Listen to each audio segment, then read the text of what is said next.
2014 ఎన్నికల్లో కేవలం 1% ఓటు తేడాతో ఓడిపోయాం.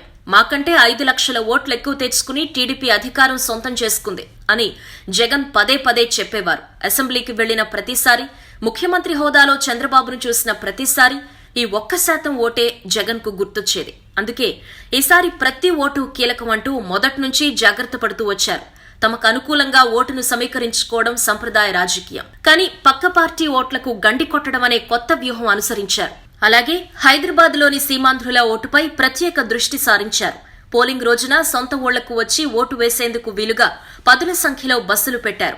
ఒక్క అవకాశం ఇస్తే శాశ్వతంగా ప్రజల గుండెల్లో నిలిచిపోయేలా పాలన అందిస్తా. జగన్ పదే పదే చెప్పే మాట ఇది. తండ్రి లేకున్నా ఒంటరి పోరు సాగిస్తున్న వైనం, ఇప్పటికే చంద్రబాబు పలుమార్లు సీఎం అయ్యారన్న అభిప్రాయం, టీడీపీని ఓడించాలన్న కసి లేనప్పటికీ ఒక్కసారి జగన్ కు అవకాశం ఇవ్వాలని పలువురు ఓటర్లు నిర్ణయించుకున్నట్లు స్పష్టమైంది. విభజన హామీల విషయంలో వైసీపీ భిన్నమైన వ్యూహం రచించింది. హామీలను నెరవేర్చాల్సింది కేంద్రంలో మోదీ ప్రభుత్వం. రాష్ట్రానికి మొండి చేయి చూపిన మోదీపై వైసీపీ పోరాడలేదు. పైగా అనేక సందర్భాల్లో ప్రత్యక్ష పరోక్షంగా మద్దతు పలికారు. కానీ హామీలు సాధించడంలో విఫలమయ్యారంటూ చంద్రబాబుపైనే వైసీపీ గురిపెట్టింది. ప్రత్యేక హోదాను కేంద్రం తిరస్కరించడం, దీనికి బదులుగా ఇస్తామన్న ప్రత్యేక ప్యాకేజీని చంద్రబాబు అంగీకరించడాన్ని ప్రధాన అస్త్రంగా ప్రయోగించింది. ప్యాకేజీ కూడా ఇవ్వకపోవడంతో చంద్రబాబు మళ్లీ హోదా వాదన మొదలుపెట్టారు. దీంతో యూటర్న్ అంటూ వైసీపీ దాడి చేసింది.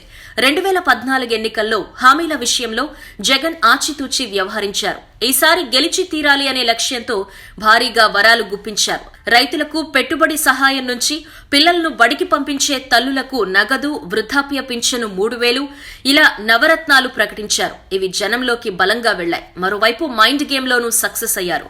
గెలిచేస్తున్నామంటూ ఊరు వాడ ఏకమయ్యేలా ఊదరగొట్టడం, సోషల్ మీడియాను సమర్థంగా ఉపయోగించుకోవడం, ఈ మైండ్ గేమ్ బాగా పనిచేసింది. ఓ దశలో తెలుగుదేశం అభ్యర్థులు సైతం ఈ వ్యూహంలో ఓడిపోయారు. గెలిస్తే చంద్రబాబు వల్ల గెలుస్తాం, లేదంటే లేదు అని ముందే నిర్ణయం చేసుకున్నారు. 2014లో గెలుపుపై మితిమీరిన విశ్వాసం కనబర్చిన వైసీపీ చంద్రబాబు సామర్థ్యాన్ని తక్కువ అంచనా వేసింది. ఈసారి ఆ తప్పు చేయలేదు. పోల్ మేనేజ్మెంట్ లో చంద్రబాబును ఢీకొట్టలేం, మనం ఎంత చేసినా ఆయన కంటే వెనకబడే ఉంటామనే అభిప్రాయంతో ముందు నుంచి పూర్తి అప్రమత్తంగా వ్యవహరించింది. ప్రతి దశలో ప్రతి అడుగు పక్కాగా వేసింది. చివరికి పోల్ మేనేజ్మెంట్ లో టీడీపీనే వైసీపీ తలదన్ని ముందుకు వెళ్లింది.